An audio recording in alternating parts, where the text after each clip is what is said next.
रात गहरी थी। शेरगढ़ किले की ऊंचाई से दूर तक मुगल सेना के मशालों की रोशनी दिखाई दे रही थी। हजारों सैनिक, घोड़े, हाथी, तोपें, मानो एक ज्वालामुखी फूटने ही वाला हो।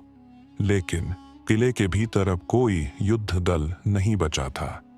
सिर्फ एक था, राजा वीर प्रताप, घायल, थका हुआ, लेकिन उसकी आंखों में वो ज्वाला थी जो लाशों के ढेर से भी रास्ता बना दे। उन्होंने अपने शरीर पर बंधी पट्टियां कसते हुए तलवार उठाई। उस तलवार में न जाने कितनी लड़ाइयों की गूंज बसी थी। तभी एक संदेशवाहक कांपता हुआ आया। महाराज, मुगल सेनापति ने कहलवाया है, अगर किला खाली कर दो तो जीवन दान मिलेगा। राजा मुस्कुराया, बहुत धीमे स्वर में बोले, जीवन दान? जिसे मृत्यु से डर न हो उसे जीवन दान की कीमत नहीं मालूम। फिर मुगलों ने हमला बोल दिया। हाथियों से किले के द्वार को तोड़ा जाने लगा। आग के गोले उड़ने लगे। लेकिन तभी किले के ऊपर से ज्वालामुखी सा प्रहार हुआ।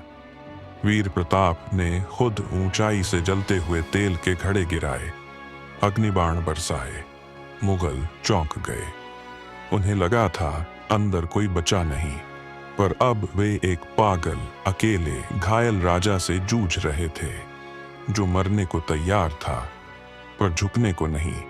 राजा नीचे उतरे, युद्ध भूमि पर अकेले खड़े। हवा थमी थी, सामने हजारों सैनिक, पर उनके चेहरे पर भय। राजा ने तलवार उठाई और एक ही गर्जना की, जय भवानी। तलवार चली, गर्दनें गिरी। एक के बाद एक 100 से ज्यादा दुश्मन जमीन चाट गए। पर हर वार के साथ राजा का शरीर थक रहा था, लहूलुहान हो रहा था। आखिरी में एक भाला उनकी छाती में उतरा, लेकिन उन्होंने दुश्मन का गला उसी वक्त चीर दिया। सुबह जब सूरज निकला, किले का दरवाजा टूटा पड़ा था, लेकिन उसके ठीक सामने धरती पर वीर प्रताप की देह पलटी पड़ी थी। एक हाथ में तलवार, दूसरे में किले का ध्वज, और मुगल वो लौट चुके थे, बिना विजय के।